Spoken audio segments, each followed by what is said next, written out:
The Rich Man's Son Who Was Sold as a Slave, adapted from Hurlwart's Story Bible. After Jacob came back to the land of Canaan with his 11 sons, another son was born to him, the second child of his wife Rachel, whom Jacob loved very much. You remember we told you how Jacob worked for Laban, caring for his sheep and oxen in order that he might have Rachel for his wife. But now grief has come to Jacob, for soon after the baby came, his mother Rachel died, and Jacob was filled with sorrow. Even to this day you can see the place where Rachel was buried, on the road between Jerusalem and Bethlehem. Jacob named the child whom Rachel left Benjamin, and now Jacob had 12 sons. Most of them were grown-up men, but Joseph was a boy, 17, and his brother Benjamin was a baby. Of all of his children, Jacob loved Joseph the best, because he was Rachel's child, because he was much younger than most of his brothers, because he was good, faithful, and thoughtful. Jacob gave Joseph a robe, a coat of many colors, made somewhat like a long cloak with wide sleeves. This was a special mark of Jacob's favor to Joseph, and it made his older brothers very envious. Then, too, Joseph did what was right, while his older brothers often did very wrong acts, of which Joseph sometimes told their father. This made them very angry, but they hated him still because of 2 strange dreams that he had had, of which he had told them. He said one day, "Listen to this dream that I have dreamt. I dreamed that we were out in the field binding sheaves, when suddenly my sheaf stood up, and all your sheaves came around it and bowed to my sheaf." They said scornfully, "Do you suppose that the dream means that we will sometimes bow down to you?" Then a few days after Joseph said, "I have dreamed again. This time I saw in my dream that the sun, the moon, and 11 stars all came to bow down to me." His father said, "I do not like you to dream such dreams. Shall I and your mother and your brothers come and bow down before you as if you were a king?" His brother hated Joseph and would not speak kindly to him, but his father thought much of what Joseph had said. At one time Joseph's 10 older brothers were taking care of the flock in the fields near Shechem, which was nearly 50 miles north of Hebron, while Jacob's tents were spread.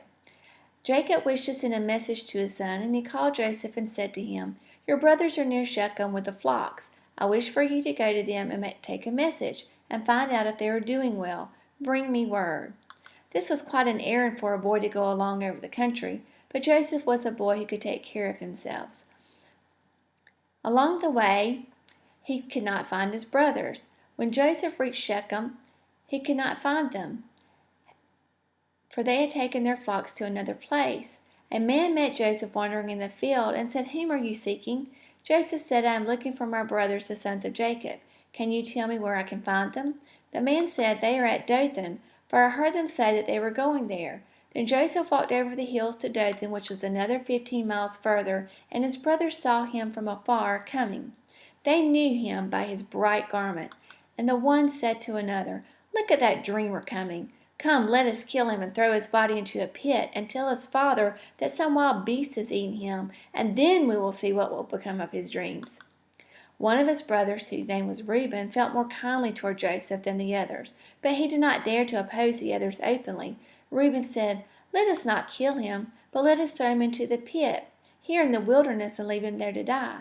But Reuben intended, after they had gone away, to lift Joseph out of the pit and take him home.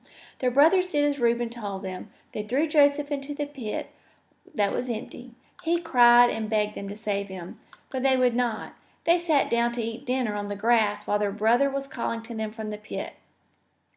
After dinner, Reuben chanced to go to another part of the field that was not at hand when a company of men passed with their camels, going from Gilead on the East River to Jordan, to sell spices, fragrant gum from the trees to the Egyptians. Then Judah, another of Joseph's brothers, said, "What good will it do to kill our brother? Would it not be better for us to sell him? Let's let them carry him away. After all, he is our brother. We should not kill him." His brothers agreed with him, so they stopped the men who were passing by, drew Joseph from the pit.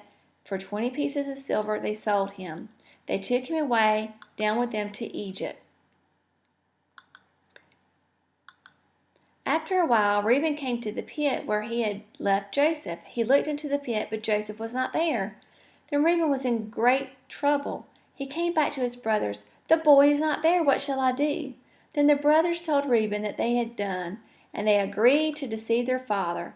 They killed one of the goats and dipped Joseph's coat in the blood, and they brought it to their father, and they said to him, We found this coat out in the wilderness.